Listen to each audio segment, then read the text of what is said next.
Uhuru Kenyatta was sworn in as Kenya's president after elections late last year, but that didn't stop the opposition leader Raila Odinga from holding his own unauthorized inauguration, declaring himself the rightful leader.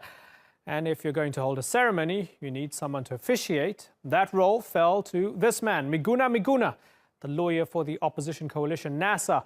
He swore Odinga in front of thousands of supporters, but it came at a high personal cost. Miguna was arrested, charged with treason, and then deported to Canada. Since then, a Kenyan court has reversed the ruling, and Miguna says he will now return to lead the mother of all liberation wars. Well, we're joined now by the man himself, Miguna, coming to us from Toronto. Sir, pleasure talking to you again. The mother of all liberation wars. Thank you. Tell me that's just sort of grandiose lawyer talk, and you don't actually mean a liberation war with violence on the streets.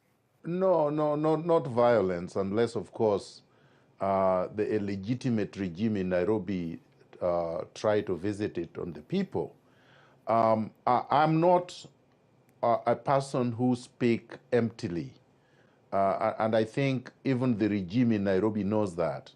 That is why, out of a multitude of probably 1 million people that were at Uhuru Park on the 30th of January, the only person they abducted at night and detained incommunicado for 1 week before forcefully removing from the country is me. They know that I mean action and that I don't just talk. There is nothing I have threatened or promised or undertaken to do that I have not done. I said that Raila Odinga would be sworn in as the people's president on the 30th of January, and that I would do it whether Raila Odinga liked it or not, and it was done. I then promised them that we would start a cavalcade of bonfires, banning Uhuru Kenyatta's portraits because he's illegitimate all over the country. And in panic, they decided instead to abduct me and detain me without trial. When are you going back?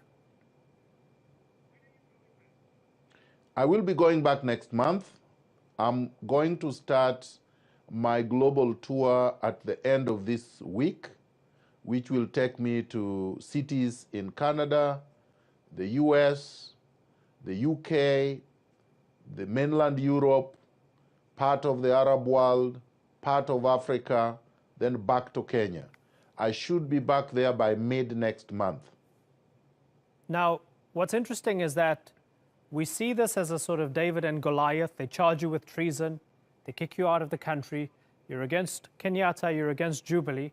But the recent news lines show that you're fighting your own friends from the NRM, which you formed after NASA.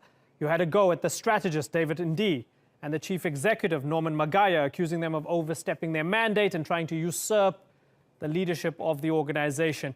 Even Raila Odinga saying, hey, ignore Miguna, I have full trust in these guys.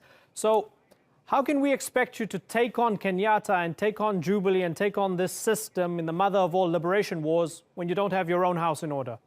Well, first of all, David Ndii and Norman Magaya are not members of the NRM. They are members of NASA. NASA is a political outfit that fights for political power at the ballot. They did not get political power at the ballot on August 8th because Uhuru Kenyatta stole that election. Now the war is being launched by the movement, NRM Kenya, which I lead. Now, NRM Kenya is an organic revolutionary movement, not a political party. We are not seeking power through the ballot. We are seeking power from the people directly through the exercise of their sovereignty on the streets. That will happen. I am not fighting David Ndii. I'm not fighting Magaya. I simply spoke the truth. Norman Magaya took 30 million shillings from Jubilee to drop the petition against the Nairobi governor who was not elected. That's a fact. Raila Odinga told me that. David Ndii opposed Raila Odinga swearing in my own house. I needed to be able to set the record straight because they were celebrating after I was arrested. You see, the problem with Kenya has been that we have fought liberation struggles through deception without integrity.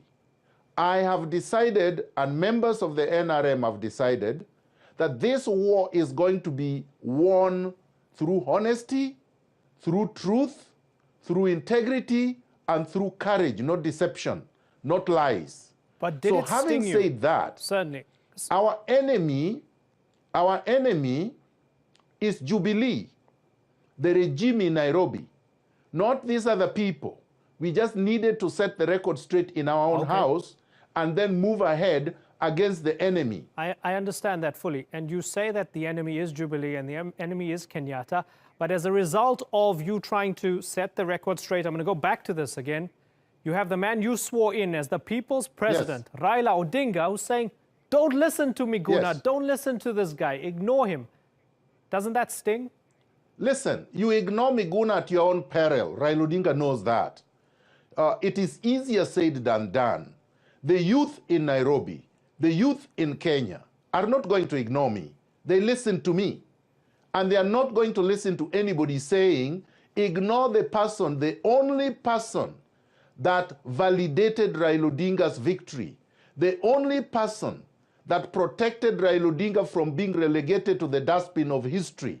Had Raila Odinga not been sworn in on January 30th, today we would have been singing dirges at Raila Odinga's funeral. Because of my courage, because of what I did, Raila Odinga has a lifeline politically. So there is no way that anybody is going to ignore me. I will not allow it, and NRM will not allow it. I'm interested to hear what you had to say, that you don't seek power through the ballot box and through people exercising their sovereignty on the streets. So let's think this through for a second. So you believe that your group should come to power as a result of, say, 1 million people on the streets. What happens if Kenyatta can get 1 million people to support him on the streets? So then you're just going to what? You're going to decide who takes over the country based on crowd sizes? Is that democratic? No, I think we have to be historical here. In the 90s, in the Philippines, the people power chased away the dictatorship of Marcos. It could have been earlier, but the people chased away Marcos' dictatorship on the street. In Burkina Faso, a few years ago, Compaore, a dictator, was chased away by the people on the streets. It is not new. Revolutions are made on the street, not on the boardrooms, not at the ballot box. It is clear now that we cannot restore our democracy. We will not be able to restore the rule of law and the principles of constitutionalism in Kenya if we do not remove these two despots from power.